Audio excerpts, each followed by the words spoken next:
If you're hearing this, well done. You found a way to connect to the internet. Welcome to the QAA Podcast, episode 347. AGI is a conspiracy theory. As always, we are your hosts, Jake Rockatansky and Travis View. Listener, have you been having fun with the newest slate of AI tools? Sometimes. Have you been doing research with GPT-5? Not officially. Coding your projects with Claude? Turning pictures of your friends into cartoon characters from the Fairly Odd Parents using the image editing tool Nano Banana? Are you impressed with what they can do? Well, guess what? You're only impressed with them because you're basically a naive child. You're like a little child with an etch-a-sketch who is amazed that they can make crude images by turning the knobs, oblivious to greater possibilities. Because, according to tech leaders, philosophers, and even governments, soon the most impressive of AI tools will look as cheap and primitive as Netflix's recommendation algorithm in 2007. Soon the world will have to reckon with the power of artificial general intelligence, or AGI. What is it? Definitions vary. When will it come? Perhaps months, perhaps years, perhaps decades, but definitely soon enough for you to worry about. What will it mean for humanity once it's here? Perhaps a techno-utopia? Perhaps the extinction of humanity? No one is sure. But what they are sure of is that AGI is definitely coming and is definitely going to be a big deal. A mystical event, a turning point in the development of humanity, after which nothing will ever be the same. At least that seems to be the consensus.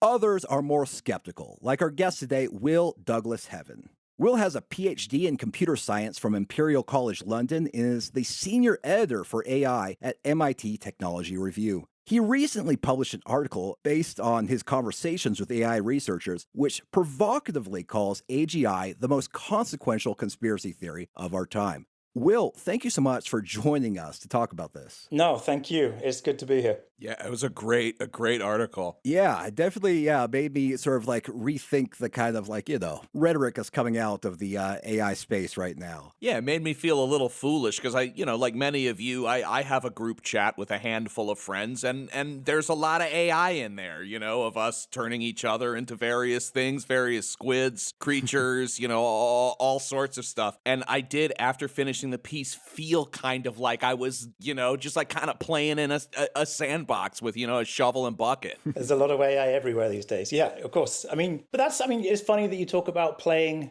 So much of what we've seen is just a lot of fun, like the sort of the gimmicky stuff we've seen, which, maybe we'll get into this, but the vision that we're sold of utopia and solving the world's problems, and what are we getting? We're getting sort of, cute little Studio Ghibli generators and, and erotic chatbots. Yeah. It's like the new wave of, remember when the Snapchat filters came out? And at least for people in my, in my age group, us elder aging millennials, we thought the Snapchat filters were so fun and like, wow, it can put a face right on top of yours and like it mimics your expressions and oh, look, now it's on grandma and grandma's a raccoon.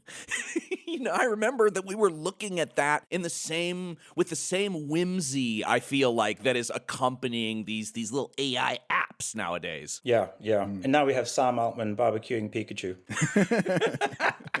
Yeah, I want to get into the really interesting sort of conversations you've had with researchers for this. But before we do, could you help me understand what broadly you think is the difference between the kind of AI tools that consumers might be familiar with, might do research or Studio Ghibli or that kind of stuff, and this hypothetical AGI? Sure. So look, I'll do my best here because there are a lot of good faith people who genuinely think they're building this technology. And I think the difference between what they're aiming towards and what we have today, the clue's in the word, right? So it's the generality. So even the best sort of tools we have today are really, really good at one thing. They're really good at generating images or generating video. Chatbots are sort of getting towards being more general, and I think that's why the excitement about AGI has ramped up a lot in the last few years. You can talk to them and they can talk back at you about anything, but it's not hard to push a chatbot and break it, make it say something really dumb. I mean, I don't think anybody would seriously trust them to do something, really serious. You wouldn't trust it with your health or your money or, but what we're aiming for is an AI that you really could just ask it to do anything. There's anything you would sort of ask a reasonably capable person of doing. Do your taxes, help run your family logistics, run a business. I mean, and these are real examples. I mean, like a lot of people in the field, imagine building an AI that can, go out and earn your company billions of dollars. So it's the idea of an AI that can basically do what a smart person can across the board, not just in sort of these niches. And I see these advertisements all the time, along with, I'm in, I guess, the exact right age group where, I've joked about on the show before, it's like they're sending me the balding medications, the shoes that make you look taller. And the other suite of ads that I get are from these kind of like rise and grind bros or bras. It seems to be men and women are very interested in pushing this. And they basically are like, are you over 35 and not using AI to optimize your life? Sign up for this course and we'll take you through these 30 different AIs to help you like become whatever it is, and it's usually has to do with, making your business successful, giving you the body that you want, all these things that we see online that we really crave. And this seems like a new grift that it's like, hey, if you're not using all of these suite of tools, you're left behind, join my seminar. Yeah, no, I'm nodding along to that. The grifter side of this is enormous. Rewind a few years and these same people were shilling for NFTs or whatever. Right. The industry pivoted, I think. And I speak to a lot of people, I speak to a lot of founders of startups, and it's the same company that was doing crypto stuff a few years ago, but now everything's swung and everything's now chasing AI. Yeah, I read an article in Science that collected statements from tech leaders related to AGI, and I want to read some of them here because I think they're interesting. So OpenAI states that its mission is, quote, to ensure that artificial general intelligence benefits all of humanity. Google DeepMind's company vision statement notes that artificial general intelligence has potential to drive one of the greatest transformations in history. AGI is mentioned prominently in the UK government's national AI strategy. You see here, the US Department of Commerce's National Artificial Intelligence Advisory Committee's charter says that it should advise the president on progress towards artificial general intelligence. Microsoft researchers claim that evidence of sparks of AGI were present in GPT-4, and Sam Altman, CEO of OpenAI, called GPT-5 a significant step along the path to AGI. So it's like this is quite a collection. Like it's like major world governments and like tech CEOs of like multi-billion-dollar companies and researchers. They're all working on the presumption that this AGI thing is real and is definitely 100% coming. I mean, why should we doubt all of these people, Yeah, why should we doubt these people? I mean, yeah, maybe we're wrong. Maybe we should pack up and go home.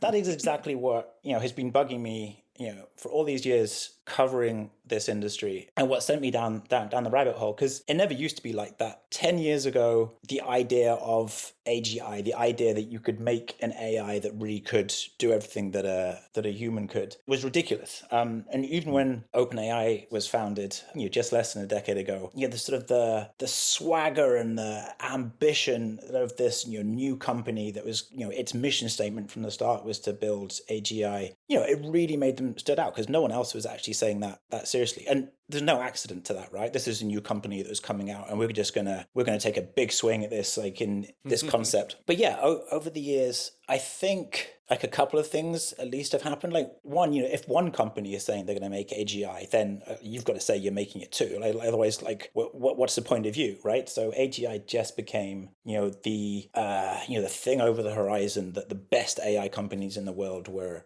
chasing. And this was just a name that like one guy made up that they were like, he was like, oh, you should call it AGI. Like it doesn't really come from anything other than that guy who worked beneath, I can't remember his name, but you talk about him in the piece. Yeah. So I think you're talking about Shane Legg. Yes, Shane Legg. I mean, that sort of the origin of the term is kind of fun. I mean, there's this guy, Ben Goertzel, who's a really lovely, sweet guy, but, he will present himself as being sort of, on the sort of the edge of things. He's just what he's drawn to. He's drawn to these, fringe ideas. He's been in the AI field for ages. So like back in the mid 2000s, he was like sort of influential figure in this fringe community that was interested in making an AI that could do these sort of human-like things. And like, it's important to say that even though this modern concept of AGI is maybe, at most 20 years old, the ideas that is built on go way back, back to the 1950s when people first started talking about artificial intelligence. Those early pioneers wanted to build a machine that could do the things that people could. So those ideas have been bubbling around for a while, but it was only in the mid 2000s with this guy, Ben Goertzel, who wanted to put a name to, the stuff that he and his sort of colleagues in his fringe community were working on. And he turned to like a former colleague of his called Shane Legg, who put forward this term, AGI. Let's call it artificial and general intelligence. It's like AI, but it's broader, it's bigger, it's more general. It's like my generalized anxiety, broader, bigger, not specific. Yeah. 100%. And the amazing thing is, like, Shane Legg went on to co-found DeepMind, now Google DeepMind, one of the biggest AI companies in the world. So Shane Legg took this term AGI and all the concepts behind it into DeepMind. It's probably important to, some of your listeners may know this, but like whether or not they do, like, as just as a sort of a point of fact footnote, after these guys, Ben Goertzel and Shane Legg, came up with the term AGI to sort of name this ambitious set of ideas, it sort of emerged that there was another figure who had used the term AGI in a book back in the 90s. And so this guy's often, he's sort of given credit for first coming up with the term, but it died and disappeared. And it wasn't until the mid 2000s that AGI as a label for all of this sort of really took off. We were talking a little bit before the show and before we were recording, and I mentioned that was like one of the things I really liked about your piece. I'm really interested in conspiracy theory, especially when we're talking about conspiracy theories, kind of like less conventional sense, when it's sort of being promoted by people who are otherwise very respected and credentialed. And I also like contrarian takes, and this one definitely has both those elements. Mm-hmm. You have this great quote in the piece that I screenshotted to read because I thought it was so just like tight and easy to understand. You write, "Every age has its believers, people with an unshakable faith that something huge is about to happen, a before and an after that they are privileged parentheses, or doomed to live through. And I think this captures the conspiracy mind so well because there are two sides of it, especially as we've seen over the last, 5 or so years, is that there are people who believe in conspiracies from both angles, right? That it's either this it's going to usher in this amazing golden age of prosperity and wealth, or it's going to be an apocalypse. Both are a conspiracy, but it's just kind of like pick your pill, pick your flavor. And I thought you presented that in a really easy to understand way in the piece. Yeah, no, yes, thank you. But yeah, you're totally right. I should say, the idea of even treating AGI as a conspiracy theory, at first, I was only half serious when I first started thinking about it, right? Because obviously AGI isn't a conspiracy. Like you were saying earlier, Travis, this is what, the biggest, richest companies in the world tell us sincerely they're going to build. But when you start to look at it, things like this just pop out, these parallels. What we're being told is that this is a sort of a savior-like technology that's going to get rid of, all the world's ills. It's going to make us more prosperous. It's going to cure disease. It's going to help us solve climate change, or maybe not, right? Because that's where it flips on a dime, right? Because if you have a technology that really could be that powerful, then of course, are us feeble humans going to be able to control it? And if we can't, then, that's the end of us. It's all part of the same belief system, the sort of the flip between boom and doom. And it's been presented to us like that, in popular culture for, decades and decades. I think to, HAL from 2001, right? This malevolent artificial intelligence, or even better, Skynet from the Terminator, this evil artificial intelligence. These ideas are out there. And what's far less common, actually, if I'm just kind of digging into my video library in the back of my head, is AIs that are benevolent, that actually are going to help, that are going, I mean, the only one I can really think of off the top of my head, and I think this is a bad comp, and you guys might not even know what I'm talking about, but the old 80s Disney film Flight of the Navigator, where you have an artificial intelligence who is running the ship, who ends up being a good character and getting David back home. So, like, but that's a very, I can't think of too many examples where the AI in the movies or the book is something that is good and something that is going to actually bring about this thing that all of these Silicon Valley guys are saying that it's going to, this new age of, this golden age. Yeah, I hadn't thought that through, but yeah, as you were speaking, I mean, some positive examples. If I had to think of some, you've got Wall-E, right? And right. Okay. Yeah. Wall-E's good. Yeah. Johnny Five. I mean, maybe that's dating. Yes. me, Johnny Five is good. But yes. these guys are what? They're like sort of they're played for comic relief, right? Right. And they're weapons, right? Johnny Five was a weapon that went rogue. It was the opposite. It was built to be a weapon, but actually it became this kind of goofy guy. Yeah. I think it doesn't make good drama, does it? Like the idea of a genuine, beneficent, all-powerful AI that just basically solves all our problems is that's pretty boring. It's boring. And does it get people to spend? I don't want to go and watch a society get it better than I've got it here. I want to go to the movies and see somebody who's got it worse than I do, so I can leave the movies feeling good. Yeah. I mean, obviously we've seen since ChatGPT came out, like 3 years ago now, and sort of, the world woke up to what, present day AI could do. We've seen that sort of that wave of doomerism really take off. And I think that just that grabbed the imagination because it's exciting. It's exciting to be scared, right? Yeah. And it's exciting, at least, personally, it's exciting to think about living in an apocalypse where all of a sudden your credit cards don't matter anymore. Your job doesn't matter anymore. All the video games that you've played, it turned out to be training. I think a lot of people, and I hear my friends, are being like, oh, I'm preparing for the end of the world. Oh, yeah, it's my apocalypse mobile or whatever. Myself included, like Travis included. We both have kind of off-road vehicles that he probably needs, but I don't. And it's like, that's fun to think about. It's fun to think about this system collapsing because all of our current problems are now solved, which oddly enough is what they're saying the AI is going to do. Yeah, it's pretty normal for tech companies to talk about their product in very grand world-changing terms. Like Facebook talks about community and connectivity and they're bringing the world together. And these were I think overblown promises, but it's the general rhetoric of startups generally. It's in order to convince investors to put up their hard-earned money and convince people that you're a worthy bet, you have to make these big promises of why you're so significant and stuff. But it feels like the AI is these companies, they are taking it to a whole new level. They're making extraordinary promises. And almost it's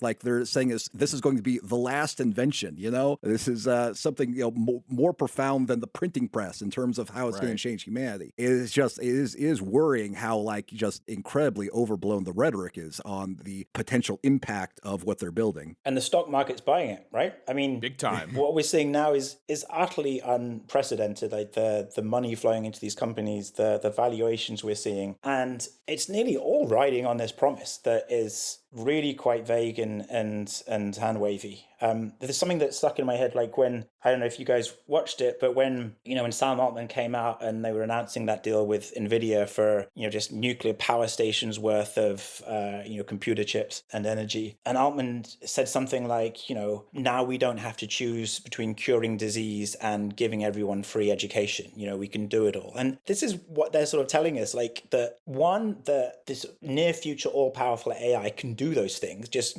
educate the world for free and cure disease. But if we try and stop him, then we would have to choose. It's on us if we sort of somehow don't support OpenAI in this mission that, we tried to do both, but we couldn't. We could only cure disease. We can't help you kids. There's something really turns me off about this really, I was going to say subtle rhetoric. It's not subtle at all, but the way we're sold this technology is laughable. And yet, as I said, the stock market is buying it. And what's so funny and interesting to me, as I'm thinking about as you're talking about this, is they're saying, hey, these, NVIDIA chips, they're going to, do nuclear power plants, they're going to do all this. But all I'm actually seeing, in my own life is that, they can give you a couple extra frames on your computer games because like you have a kind of a shitty processor or whatever, and like the AI is basically adding in where your game would be choppy otherwise. Like that's what I'm seeing on my screen. They're like, yes, this is going to solve world hunger and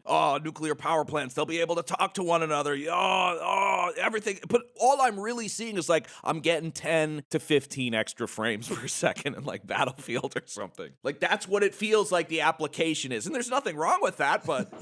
Yeah, I was going to say, what's wrong with that? I mean, I often think, don't get me wrong, like this is an amazing subject to cover because it is so wild, and like the stuff that's going on and people are saying is really off the charts. But a lot of me thinks like, what's wrong with just like having better frame rate? Let's all like sort of come back down to earth and sort of, treat this technology as if it were a normal technology that just made lots of little things a little bit better. Yeah, that's a really, really good point. Why does it have to be the thing that saves the world? And I think that gets into, and I know Travis has got some questions about this, about the people who are pushing these kinds of narratives. But yeah, why isn't it just enough? Why can't the stock market rally on the fact that like somebody with like a slightly older GPU can play the latest games at higher frame rates? That's gonna sell cards. I mean, that I got the 4000 series cards so that I could use the DLSS technology. That's a really good question. I think speaks to an illness amongst the wealthy in Silicon Valley and all of us maybe, is that it's not good enough to solve small problems. We need to convince people to invest in something that's much, much bigger. Like you said, a way better movie, something that's not just kind of boring and utilitarian, I guess. Right. And we want to believe, like Fox Mulder says. Mm-hmm. Yeah.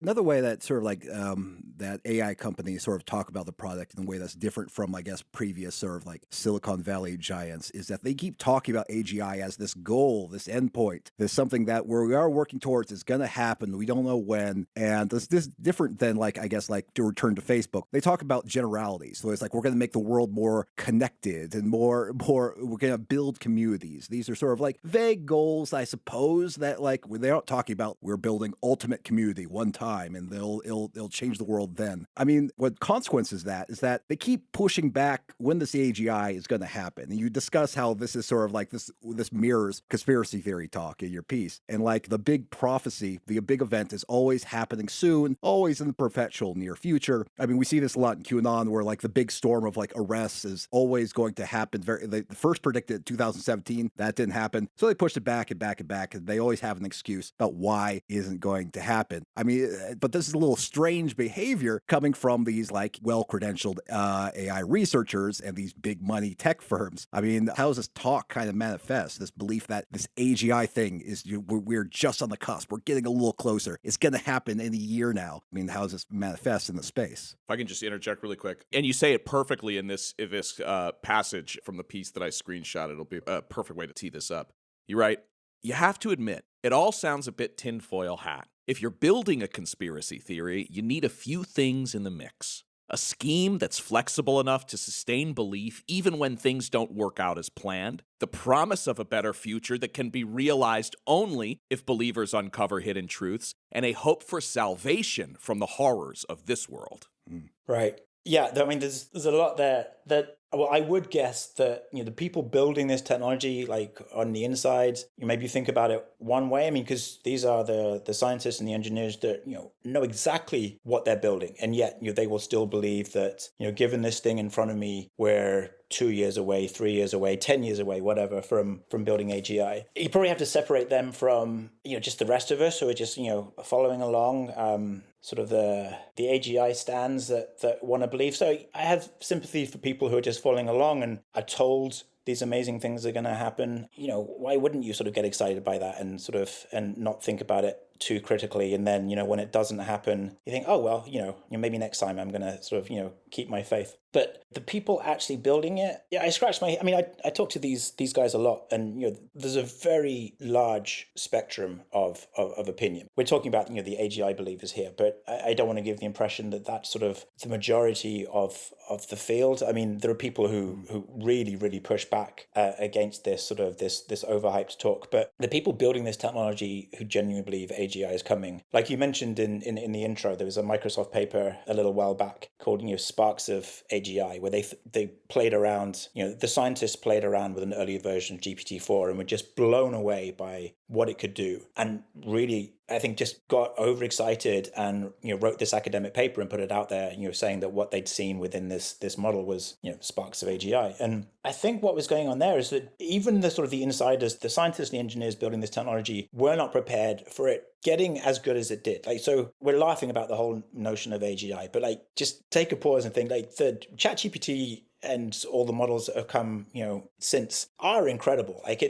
This is stuff that people didn't think we'd see so quickly 5 years ago. And that's true even for the people building it. And I think they were just blown away by how good this tech had got, and so thought, wow, if it's got this good this fast, then just sort of project that on a few years and we are going to have this awesome human-like intelligence. But the other crucial thing that I think has happened in the last few years is that the AI we now have, we interact with by talking to it, by typing to it in natural language. And I think even if you try really hard not to, it's difficult to not get that sort of, hair on the back of your neck feeling that you're talking to something, right? That I just think we're so hardwired to see some kind of intention, some kind of intelligence behind the language that is being spat back at us, that even if we know better, that we just feel there's something more there than there actually is. And I think that plays into all this a lot, that we sort of give these systems the benefit of the doubt that they're maybe smarter than they are.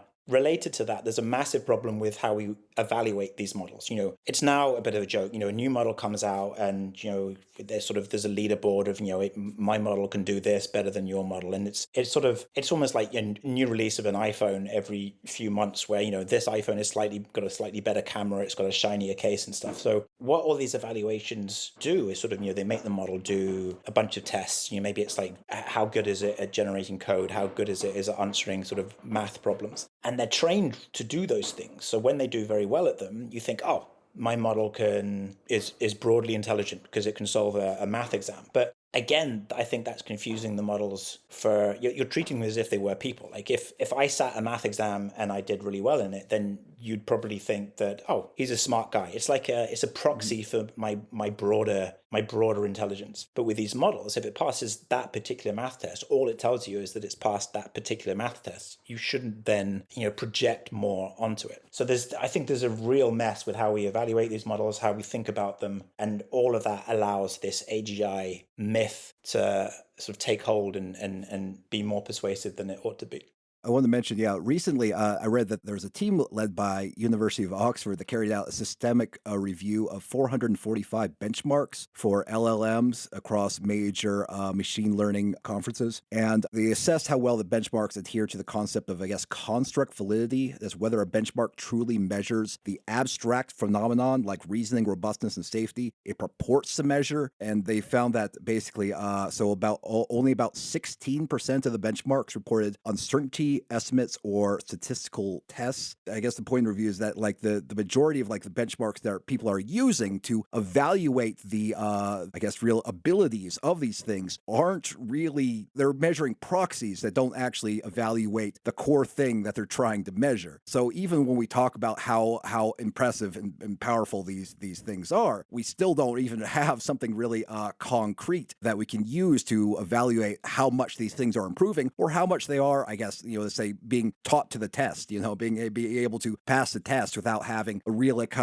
more impressive sort of abstract reasoning ability. Yeah, that's it exactly. And because we don't have, I say we, the sort of the industry, the academic field does not have a good grip on exactly what today's AI can do. It leaves the floor wide open for how good they're therefore going to get. Yeah, and it's a way better story that you invent this thing and it goes out of control and it's up to you to figure out the way to safeguard society from it or use it for good. It's not nearly as interesting a story for a rich guy anyways, who sold a couple companies and doesn't have to worry about money, instead of being I invented this thing and you get better frame rates and it's integrated into all these other apps, and it makes it easier to edit and audio stuff. Yeah, it can clean up you want to make little videos. It's fun. You can kind of make a little video. You want to make your own Tom and Jerry cartoon, but put your friends on faces on the animals. Like, you could do that, and it's fun. It's like, it's boring, I feel like, for a guy like Sam Altman or any of these guys. Well, yeah, I mean, yeah, if you talk about more modest terms, you can't build $1 trillion company, though. Right, exactly. But why? But this goes great back to Will's point. Is like, why not? Why can't you build $1 trillion company on the fact that, like, hey, you got a shitty processor? Well, guess what? Our new tech is going to get you 20 more frames. Or, you know what? You're editing something? Well, our new tech is going to be able to pull all the transcripts for you already so you can put it on top. Like, yeah, why isn't the little convenience stuff enough?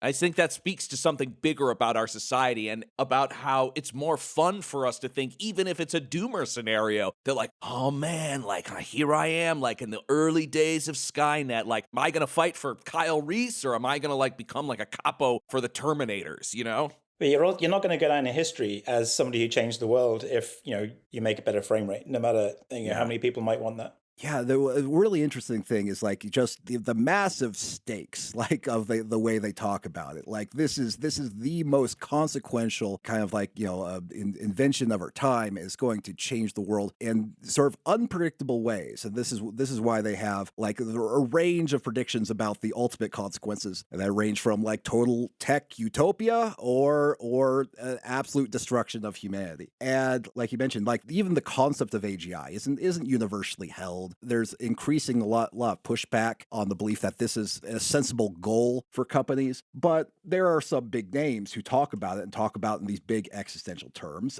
For example, there's the British-Canadian computer scientist Geoffrey Hinton, often called the godfather of AI, as credentialed and as decorated as anyone in the field is, and he predicts that the coming superintelligence, which he believes is a certainty, will replace humans. Fantastic. Yeah, this is the good stuff. Nearly all the leading researchers believe that we will get superintelligence. We will make things smarter than ourselves. There's a very good chance it'll happen in the next 20 years, maybe 50%. It's coming quicker than I thought. After a while, the superintelligences will just get fed up with the fact that we're so incompetent and just replace us. They may keep us around for a bit, and they'll certainly keep us around to keep the power stations running for a while. They would take over. They would run things. I've talked to Elon Musk about this. He thinks they'll keep us around as pets because the world will be more interesting with people in. I mean, that's the plot of The Matrix, right? Yes. Yeah. That's yes. That's like, yeah. So we create superintelligence surpasses humans, and then the superintelligence enslaves humans, essentially. That's the Matrix. I interviewed Geoffrey Hinton a couple of years ago. So he was retiring from Google, and he wanted to make an announcement as he retired. Like, he's an honorable guy. He didn't want to shiddle over Google while he was still an employee. But the week he stepped down, he went public with these fears. And he told me at the time that he was just going to spend a couple of weeks, putting it out there. And it kind of amuses me that he's basically been on a non-stop press junket ever since. I think he absolutely loves the new, the new role he has as this doomsayer of the industry. I think it's fascinating that he has come out and, had a sort of a career in his sunset years as, this guy going out and doing all this fear mongering. He told me that he was essentially surprised at how good AI had got in such a short time. And I think this goes back to what we were saying about there's something weird going on with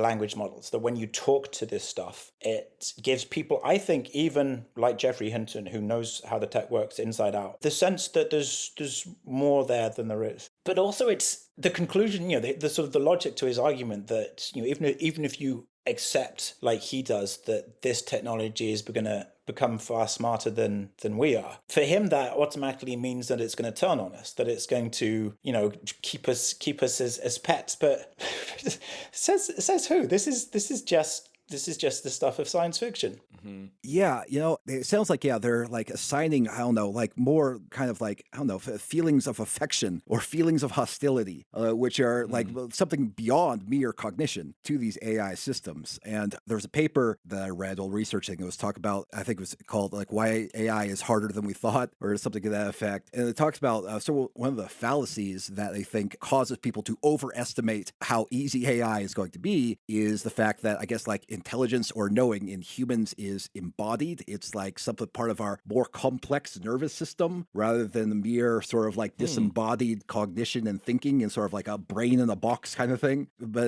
it's very strange that people like Hinton are sort of like assigning embodied kind of like knowing and feeling to these AI systems like already, which I don't think people haven't really developed a path to that, as far as I know, at least. No.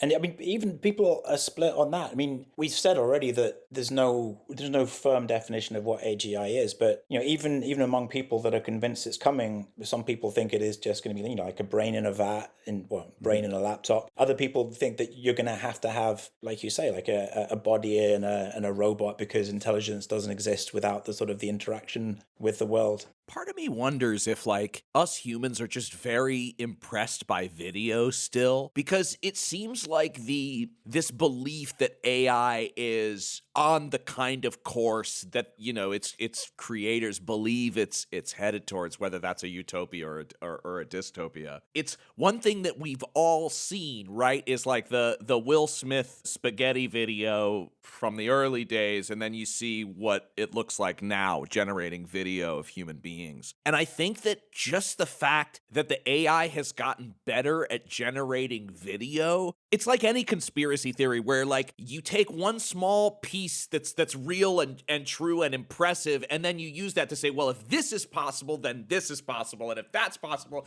then this is possible, and then you get to your super grand conspiracy theory. But to me, so much of this, because if you go to the LLMs, like even on the latest Chat GPT, like on the off chance that I'll try to use it for like research, I end up doing more work because the Chat GPT will spit out something and I'm like, that doesn't sound real. That sounds like it made up like a Reddit community that doesn't exist. I have to go and like fact check the AI, and now I'm doing even more research, and it's like that still isn't great. But what is great is the video generation, and part of me wonders if like we're all just so like screen bound that like that's enough for us, that we're like, oh wow, well look at Will Smith 5 years ago and look at him eating spaghetti today, like this thing's gonna take over the world. Yeah, I mean, video has got a lot better really quickly. A lot. Yeah, and it's amazing. Most purposes, it's near perfect. I don't know, video as a medium is just extremely popular. We're so familiar with it, so conversant with it. So seeing a machine sort of turn our thoughts into a near perfect video is truly awesome. And like the technology is truly awesome, but it's a video generator. It's not going to save the world. Yeah, exactly. It's going to destroy the visual effects industry most likely, as studios just are greedy and they want to spend less. I don't think that AI actors will like make as big a splash as they're saying it is, until we have a generation of kids who grows up with only AI actors, so that they don't really have anything to compare it to, and they're perfectly happy to watch those characters. I think that could be, potentially the future. But most immediately is, I think, at least from my peers in entertainment, is that this is going to decimate the visual art industry. It's funny, yeah. It's like they can't even like sell it in terms of like saying, well, this is a new revolution in entertainment technology, the same way that like, I guess like sound was for film. Right. It's a new leap in entertainment. It's going to change how it's produced, and it's going to change what consumers expect from their entertainment. But like, that's not that's huge. That's like a multi-billion-dollar industry you're disrupting, but that's not enough. They need this spiritual element, this sort of like this history-defining element in order to sell their product. Like they could go to the effects houses and say, we have this new tool that's going to make it so much easier for your artists to create even more what they want on a smaller scale budget. Like it could have been a multi-billion-dollar industry as a tool for artists to use, as opposed to this thing that's going to inevitably replace them because people are, me personally, I'm just that cynical, and I think that the studio systems are that greedy. But like even then, why wasn't that enough? And I think it speaks to this culture of like Silicon Valley. They want to be gods, because if you create the super, and you talk about this in your piece, Will, is that like if you can be the guy who created the super intelligence, if you can create HAL, right, then like you're a god in a weird way, in a way. And I think that's nothing less is good enough for these guys who have achieved every kind of material. I've said this before. I'm on this kick that I think these guys have conquered what they believe is the material world, and they want to conquer the spiritual world through technology. Yeah, I like that. There's something weird going on as well. Like I mentioned this in the piece as well. Like there's a lot of parallels with sort of new age thinking. Like we sort of peaked around the 80s and 90s. You know, that if we could only sort of access our inner powers, you know, humanity can transcend itself, and you know, we're all sort of float up into the sky with great smiles on our faces. There's some aspects in that too, in the sort of the stories that we're told about, you know, what AGI is going to do to us. But the kind of sad thing in a way is that it's no longer, you know, humans that are going to, you know, save themselves. We have to look to a machine to do it for us. And I don't know. I feel like there's a lot to unpack there. Yeah. It's a very cynical outlook. And when you have these kind of like massive, you know, egos at the top of this sort of ladder, you gotta wonder like what happens when it doesn't pan out. I mean, I think then whatever, they'll find a way to grift. You know, all of these bubbles burst at some point, and I don't know. Yeah, we'll be catapulted into the next thing. As you know, you talk about, it's like at first it was the computer, then it was the internet, now it's AI. What's the next big .com bubble gonna be? Yeah, I think we're primed to, you know, when we're told, you know, well, the next big thing is going to be AGI, we just sort of, you know, nod along and say, okay, cool. When's it coming? Mm-hmm. Yeah, I get roped into this every year with the video games. It's like ray tracing. Now it's like NVIDIA Remix. They're like, oh, you can play GTA 4, but with like real sun-pathed God ray. I'm totally messing that up, and you're a computer science guy. I'm embarrassing myself. But that's like, you know, that's how I experience it as a consumer. Is it's always like, hey, there's like one piece, there's a new piece, but then you're like, okay, sweet, like I'm gonna enable ray tracing, and then your frames go all the way down to zero. But wait, there's an AI that can bring your frame rates back, and you're held hostage by these technologies when all you want to do is like, you know, get spawn camped for 45 minutes. I was thinking about the broad economic implications of like what you're saying and how you're describing, you know, the AGI kind of like talk that's coming out of these industries. And like, yeah, it's like you're not alone. Like Margaret Mitchell, who is a pioneer of AI ethics. She's a scientist and researcher with the AI platform Hugging Face, has ascribed artificial general intelligence as just vibes and snake oil, which is, you know, I think sounds right to me. But I think it's concerning in light of the amount of money that's being poured into the AI space. I looked up, it's like according to the State Science and Technology Institute, 40% of venture capital dollars for deals under $100 million are going to AI startups. I mean, and presumably a lot of that money is going on the bet or the promise that these AGI like dreams could be made real. That just speaks to, I mean, that to get into the bubble talk, that's just very, very concerning. The idea that like all of our hopes and dreams for future technology, all of the capital is flowing directly into the hope that this thing is going to be real when, you know, so some very astute people are calling it just snake oil. Yeah, Meg Mitchell is great. I'm very much with her on the vibes and snake oil. But I mean, again, we're back to the cynicism. That's all you need these days, right? That's all you need in politics. That's all you need to sell your company. Yeah, maybe that is less of an indictment than she intended it to be. If it's like, well, if it's vibes, if it's good vibes, if people are feeling the vibes, then, you know, you could pour billions and billions and billions of dollars to it and see a return, you know, and maybe. I think this is just part of something that human beings do. Maybe that's why we're so intent on the robots saving us or destroying us. It's because, like, you go back to, like, you know, Aesop's fables. You got Jack and the Beanstalk, right? You know, this guy, he gets fucking housed on the road. He's going to sell the family's cow or whatever. I can't remember what he's going to do, but he's got to save the family. He's got the cow, and this, like, guy appears on the road, and he's basically like, hey, man, for, like, 4 magic beans, like, I'll take your cow, and who knows what the beans will do. Plant them, you'll see. And he gets home, right? And he gets home, and his mom is like, what the fuck, dude? You know, that's real life. The real life is you get home, and the beans aren't magic, right? And your wife's mad at you, your mom's mad at you, your partner's mad at you, because you fucked up, and you believed something that was ridiculous. You believed in a conspiracy theory. But the story is that he plants the beans in the ground, and it grows. And I think that is the American dream, is that you can plant some regular, ordinary beans in the ground, and it can take you up to the giant, you know, to the giant's castle. And I don't see see anything different between what these guys are doing, and it's just like they're telling you what the beanstalk is. You know, you're planting the seeds, and then they're like, well, the beanstalk is the video getting better, or the beanstalk is your frame rates getting better, or the beanstalk is it's going to manage your finances. I just feel like we're stuck doing this, especially in America. Well, I mean, what I think is going on. I mean, Jake, you clearly want better video games. And clearly, I have two. I run on two issues. You want to know why are the AI companies not giving me that? Like, I mean, there's a lot of reasons, right? But like, one is if they did that and you didn't think it was very good, then you'd say like, no, you haven't given me, you've failed. But if they can keep selling you something that they don't have to deliver on, then they can just do that all the time, right? Your AGI is always going to be something that's just around the corner. And the technology they're making, I mean, people are finding like amazing uses for it. But like you were saying earlier, that they're not building video generators to solve the problem in Hollywood. They didn't build chatbots to solve the problem that any business had or any of us actually had. They built this stuff because it was cool and they could. And then once it's out there, the rest of us have to sort of figure out what to do with it. And I think that's what's powering this industry. They're making stuff and throwing it out there, and they're just saying the stuff's going to get better and better and better until one day, boom, AGI. But that's not a deliverable product. There's not like a spec sheet that they are building a product towards and then selling it to Jake and then have Jake go on the internet and rant about it. Because that would be failure.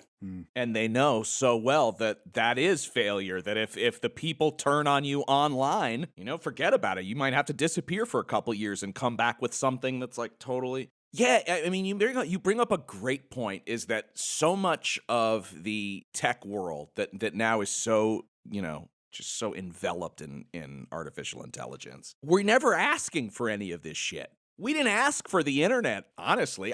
Nobody was going, I'd love to be able to like click on people's profiles and see what they ate for lunch and see who. I really want to know what my Aunt Barbara ate for lunch. It's like, I want to know what color Uncle Vic is, what color he thinks he is after he took this Facebook quiz. We didn't ask for email or any of that stuff. They just invented and then go, you need it. Well, it was like, the internet was originally invented by governments to share data more rapidly, and then it was sort of developed by scientists and researchers who had academics who had a desire to share information more frequently. And then eventually in the 90s, people got the idea that if you turn it to a consumer product, you can make a lot of money. And it feels like they want you to think of it as an intelligence, right? Because you could easily just come out with like, I don't know, Adobe could be like, we have a new update, and the update allows you to drag your video a little bit further, and we'll sort of like auto-generate some frames to help you out. Like, it could have just been kind of marketed as like a feature as opposed to an intelligence. And I think that's really what this whole crux is how far will this intelligence grow, and what are we to do about it, I guess. OpenAI had no idea what it had on its hands when it released ChatGPT. I mean, it took the company by surprise as much as it did everybody else. I mean, they'd been tinkering away at this technology for a while. ChatGPT was the slickest version of it. The key thing that ChatGPT did that previous language models hadn't was this sort of back and forth dialogue. So you could chat to it. Because models beforehand, you could sort of say, here's the first line of a story about unicorns prancing on clouds. Finish the story, and you'd get the story. It was the back and forth chatting that ChatGPT brought that really sort of gave people chills. But OpenAI, I've spoken to people there a bunch of times. They had no idea how this was going to take off, and they've been sort of scrambling to capitalize on that success ever since. What they do is astonishingly expensive, and so any way they can spin their tech into products, they obviously can. I wonder if you could speak about, in light of all this, what would you think would be a better, more productive way, I guess, for people, and maybe especially like tech journalists, to talk about AI advances and the goals of these AI companies? Because like you mentioned, these products are sometimes they are very spectacular and impressive, and they're doing things that were unimaginable still 5 years ago. I mean, you could count me among the people who like sort of scoffed at sort of the first generation of AI image image generators. And I thought, but boy, they got a lot better much faster than I thought they would. But, at the same time, it's like how do you balance the acknowledgement of the advances and its potential impacts on consumers and the economy and all these things without buying into this AI hype? I think it's a very serious challenge for people who cover the sphere to walk that fine line in between the acknowledgement of the advances and the acknowledgement of the impacts it might have and the many interesting use cases that they could have without talking like these founders, talking about how AGI is upon us and is either utopia or the apocalypse. Yeah, this is something that we think about and talk about all the time within the broader media. I mean, there's a lot of people that are just boosters who just get excited and sort of re-up the hype that the companies themselves are putting out. But there's also a lot of people who are just the cynics, who are just sort of the opposition to that. And I think neither gets it right, because you need to recognize that the technology that has been developed is amazing, and the genuine applications that it's potentially going to have, are amazing, and hopefully we're going to see, more good ones than bad ones. But since this is in the hands of basically internet companies, who knows? But walking that path between the hype and the cynicism, it is difficult, and so you always got to make sure that you're cheerleading when it's justified, and you're really pushing back when you think something is overhyped. But I mean, in general, and specifically on AGI, I mean, it's just taken for granted now that the industry is on a path to AGI, whatever that is. I mean, even thinking of it as a destination is nonsense. It's because it's not a thing, right? There's not going to be one day when it's like, oh, we've made AGI, here it is. But I think really stop taking that for granted. Like the sense that this near future technology is inevitable, I think that really needs to be pushed back on. Like, says who? It's only the people building it are telling us it's inevitable. And there are enormous costs involved in building it, not just the obvious sort of financial and sort of environmental costs, but, the potential harms on, increasing inequality and the massive upheaval for jobs. And education is something that, gives me some personal dread. The idea of being an educator now gives me shivers. Not to mention the environmental costs and, all of that stuff. Yeah. Nobody is going to support a company like OpenAI building all these data centers and the power stations to power them if all they're making is, slightly better technology than we have already. I mean, I wish that we could just think, AI is going to be like, as big as the internet again. The internet has done amazing things, but I think even that is not enough. You have to sell this idea that we are going to change the world, and therefore any costs along the way are worth it. Mm-hmm. Taking advantage of a shitty world is really unfair, because if everything was awesome and got, some snake oil salesman came up and he was like, I'm going to change the world, and most people were like, no, we like it the way it is. Yeah, the other thing is that I think the reason why a lot of people buy into it is just because I feel like for a lot of people, like including myself, AI research is such a black box, and that is something people who are much better at math than me go in and do, and they come out of the black box and they tell us scary things are on the horizon, and gosh, I have no reason to doubt them, and so you just kind of like go along with it. Yeah, and even to the people building it, it's still largely a black box. I mean, the engineers making these models do not fully understand how they work, how they do the amazing things that they do. And whilst there's still that sort of mystery to them, you can sort of choose to believe that there's more potential inside this tech than there maybe is. Yes, as long as there's a mystery, there's somebody who's got like a narrative that solves it, and people who are uncomfortable with a mystery are going to gravitate towards one narrative or another. Yes, we've been speaking to Will Douglas Heaven. Yeah, go read his article. I'm going to put the link in the show notes. Read that. Yeah, MIT Technology Review. It helps color a lot of coverage of AI. I'll say that. Yeah. So yeah, Will, thank you so much for joining us today. No, thank you. I had fun. Where can is there anywhere you can direct our listeners to find more of your stuff, more of your writing? Yeah, just go to technologyreview.com. We have a bunch of stuff that goes up every day. I mean, we also do really cool biotech stories and energy stories. So yeah, it's a good place to get all your tech news. Cool. Go check it out, folks. We'll put the link in the show notes. Thanks for listening to another episode of the QAA podcast. You can go to patreon.com/QAA and subscribe for $5 a month to get a second episode every week, plus access to our entire archive of premium episodes. We've also got a website that's QAApodcast.com. Listener, until next week, may the superintelligence bless you and keep you as pets.